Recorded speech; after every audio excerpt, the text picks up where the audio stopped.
दोस्तों आप जानते हैं कि कार्नोट साइकिल की एफिशिएंसी सारे साइकिल्स में सबसे ज़्यादा होती है, लेकिन इसके बावजूद भी एक्चुअल यूज़ में हम कार्नोट साइकिल का इस्तेमाल नहीं करते हैं। तो today we are going to discuss why we do not use the Carnot cycle in actual power plants. आज हम बात करेंगे दोस्तों वेपर पावर साइकिल की। आज हम बात करेंगे कि क्यों कार्नोट साइकिल का इस्तेमाल वेपर पावर साइकिल में नहीं किया जाता, वेपर पावर प्लांट में नहीं किया जाता। नमस्कार, आदाब, सत श्री अकाल, वंदे मातरम। आप लोगों का दिल से स्वागत करता हूं हमारे YouTube चैनल पर। चलिए तो स्टार्ट करते हैं Carnot cycle and Rankine cycle.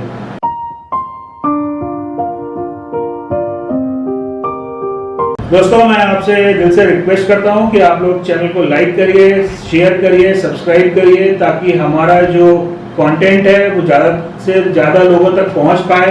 जितने ज़्यादा लोगों तक पहुंचेगा उतना ज़्यादा हमें मोटिवेशन मिलता है, उतना ज़्यादा हार्ड वर्क हम अपने काम में कर सकते हैं। तो मैं उम्मीद करता हूँ कि आप लोग लाइक, शेयर एंड सब्सक्राइब करेंगे। तो चलिए अब स्टार्ट करते हैं हम Rankine cycle and Carnot cycle. सबसे पहले हम डिस्कस करते हैं कि what is the Carnot cycle. अगर हमने बी या डिप्लोमा किया है तो we are all aware about the Carnot cycle and the Rankine cycle. लेकिन हमारा आज की क्लास का ऑब्जेक्टिव है कि क्या कारण है कि एफिशिएंसी ज़्यादा होने के बावजूद भी कार्नोट साइकिल का इस्तेमाल एक्चुअल पावर प्लांट में नहीं होता है। ये हमने ड्रॉ किया है TS diagram of Carnot cycle. इसमें जो प्रोसेसेस होती हैं इसको मैं सिंपल वे में आपको एक्सप्लेन कर सकता हूं। दोस्तों पहली जो प्रोसेस यहाँ पे हो रही है 1 से 2, इस प्रोसेस को हम कहते हैं isentropic compression. Isentropic compression. Now ये आइसेंट्रोपिक कंप्रेशन करने के लिए हमें एक पंप या कंप्रेसर की जरूरत पड़ती है। हम डिस्कस करेंगे कि कार्नोट साइकिल को ना यूज़ कर पाने में हमारे लिए क्या क्या प्रॉब्लम्स हैं। दूसरी प्रोसेस अगर आप देखें तो ये 2 to 3 प्रोसेस है जिसे हम कहते हैं आइसोथर्मल। अगर आप इस टीएस डायग्राम को देखें तो आप समझ सकते हैं कि ये प्रोसेस के दौरान मेरा टेम्परेचर जो था वो कांस्टेंट था। Hence it is known as isothermal process. इस प्रोसेस में यदि आप देखते हैं तो एंट्रोपी मेरे वर्किंग सब्सटेंस की बढ़ रही है। एंट्रोपी मेरे वर्किंग सब्सटेंस की बढ़ रही है। इसका कारण यह है कि ये 2 से 3 की जो प्रोसेस हो रही है इसमें हम हीट सप्लाई कर रहे हैं। इसमें हम हीट सप्लाई कर रहे हैं।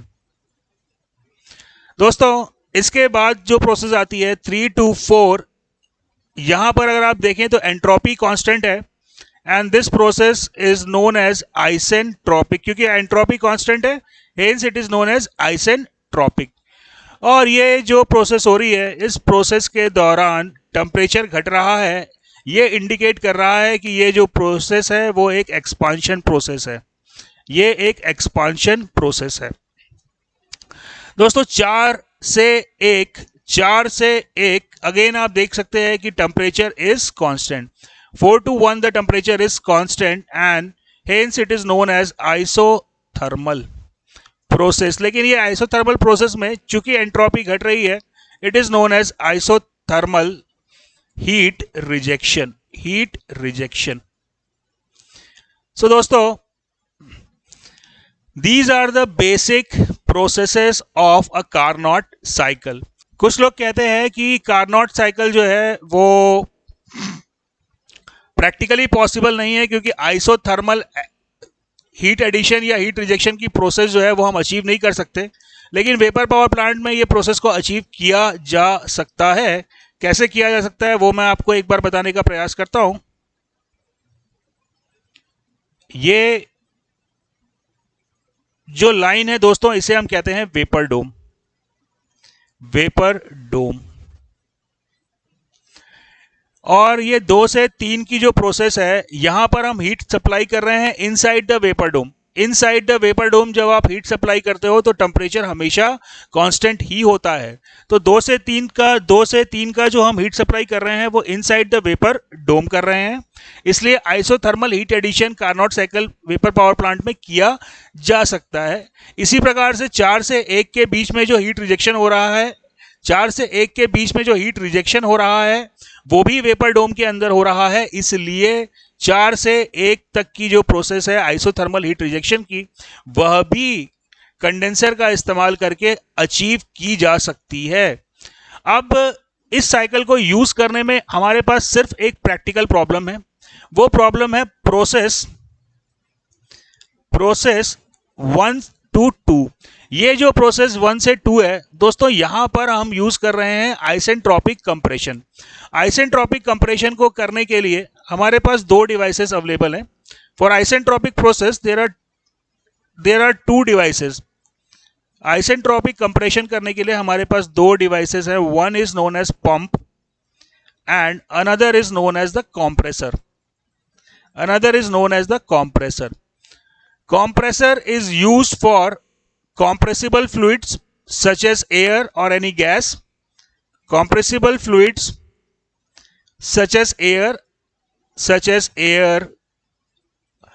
inert gases, etc. And pump is used to handle the incompressible fluid.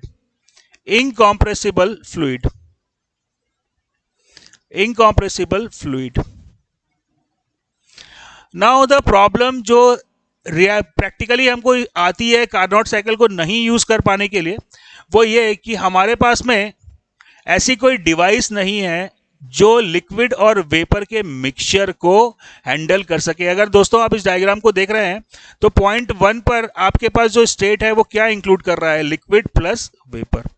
That includes liquid plus vapour.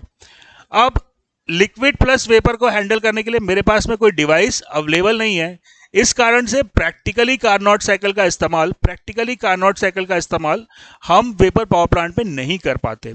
दूसरी एक समस्या इसमें और है, 3 से 4 का जब एक्सपांशन होगा तो ये एक्सपांशन को करने के लिए हमारे पास एक डिवाइस अवेलेबल है जिसे हम कहते हैं टरबाइन। लेकिन दोस्तों जब ये टरबाइन को आप कार्नोट साइकिल में यूज करोगे तो आप इसके एग्जिट में देखो आपको क्या स्टेट मिल रहा है, लिक्विड प्लस वेपर का स्टेट मिल रहा है। और अगर आप कार्नोट साइकिल यूज करते हो तो आपको टरबाइन के एग्जिट पर जो परसेंटेज ऑफ वेपर मिलेगा वो बहुत ज़्यादा होगा, वो 15% से ज़्यादा होगा।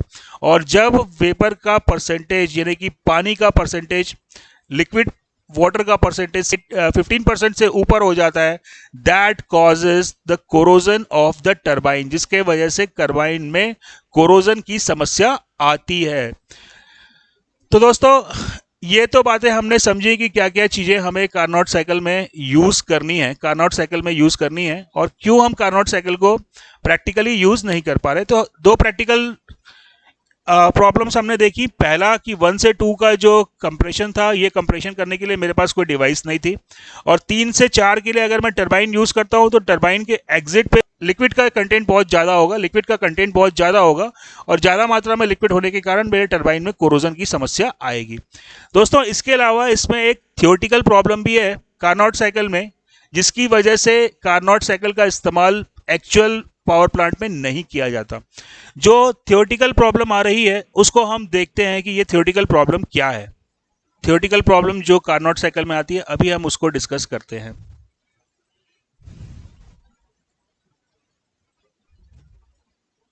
यह है हमारी कार्नोट साइकिल, और इस cycle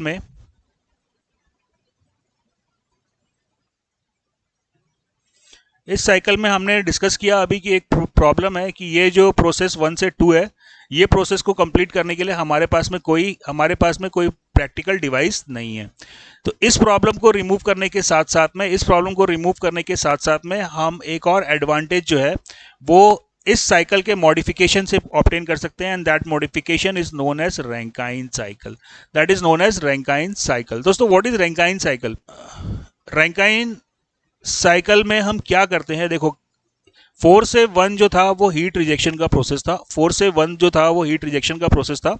that process is obtain in a condenser. इसके लिए हमें यूज करना पड़ता है एक कंडेंसर। राइट बच्चों, रैंकाइन साइकिल में हम क्या मॉडिफिकेशन करते हैं कि ये जो कंडेंसेशन का प्रोसेस था या हीट रिजेक्शन का प्रोसेस था, इस प्रोसेस को हम एक्सटेंड कर देते हैं। हम हीट रिजेक्शन ज़्यादा करते हैं। जो कार्नोट साइकिल में हम कर रहे थे उसके तुलना में हम ज़्यादा हीट रिजेक्शन करते हैं। इतना हीट रिजेक्शन करते हैं कि जो हमको फाइनल स्टेट मिले वो लिक्विड मिले, यानी कि कंडेंसर का जो आउटपुट मेरे को मिलना चाहिए वो लिक्विड होना चाहिए, वो लिक्विड और वेपर का मिक्सचर नहीं होना चाहिए। अब इस लिक्विड और वेपर के मिक्सचर की जगह मेरे को क्या मिला? Liquid, saturated liquid. दोस्तों मेरे पास लिक्विड है, तो लिक्विड के प्रेशर को राइज करने के लिए मेरे पास में ऑलरेडी एक डिवाइस अवेलेबल है जिसका नाम है पंप। तो हम क्या करेंगे, यहां पे एक हाइड्रोलिक पंप लगा देंगे। ये पंप क्या करेगा दोस्तों? ये पंप क्या करेगा? ये पंप जो है वो प्रेशर को कंडेंसर प्रेशर से इंक्रीज करते हुए बॉयलर प्रेशर तक ले जाएगा। तो दोस्तों हमने देखा कि हमने जो कंडेंसेशन की प्रोसेस थी उस कंडेंसेशन की प्रोसेस को सैचुरेटेड लिक्विड लाइन तक ले आए, जिसकी वजह से जो लिक्विड और वेपर का मिक्सचर था अब वो फाइनली सैचुरेटेड लिक्विड में कन्वर्ट हो चुका है। इस सैचुरेटेड लिक्विड को हैंडल करने के लिए हमारे पास में एक पंप अवेलेबल है। इस पंप की सहायता से हम प्रेशर को अब कंडेंसर प्रेशर से बढ़ाते हुए बॉयलर प्रेशर तक ले जाएंगे, और जब प्रेशर इंक्रीज होके हमें 0.2 आर मिला, इसके बाद से हम हीट एडिशन की प्रोसेस चालू कर देंगे। तो दोस्तों ये साइकिल जो आपको मिली 1 R, 2 R, 3 and 4, it is known as the Rankine cycle. अब दोस्तों ये रैंकाइन साइकिल आपकी कैसे मदद कर रही है? पहला पॉइंट, जो कार्नोट साइकिल में मेरे पास में दिक्कत था कि मैं लिक्विड और वेपर के मिक्सचर को कंप्रेस नहीं कर सकता था, वो प्रॉब्लम सॉल्व हो गई, क्योंकि मेरे को यहाँ पे कंडेंसर के आउटपुट में क्या मिल रहा है? कंडेंसर के आउटपुट पे हमें मिल रहा है सैचुरेटेड लिक्विड, जिस लिक्विड को हम एक पंप की सहायता से कंडेंसर प्रेशर से बॉयलर प्रेशर तक प्रेशर को इंक्रीज कर सकते हैं। और दोस्तों दूसरी चीज अगर आप देखो तो जो आपको रैंकाइन साइकिल मिल रही है उसमें एक एडेड एरिया आपको मिल रहा है। इसमें एक एरिया ऐड हो जा रहा है। ये एरिया है 1 आर, 2 आर एंड 2। ये जो एरिया है that area is added in the Rankine cycle.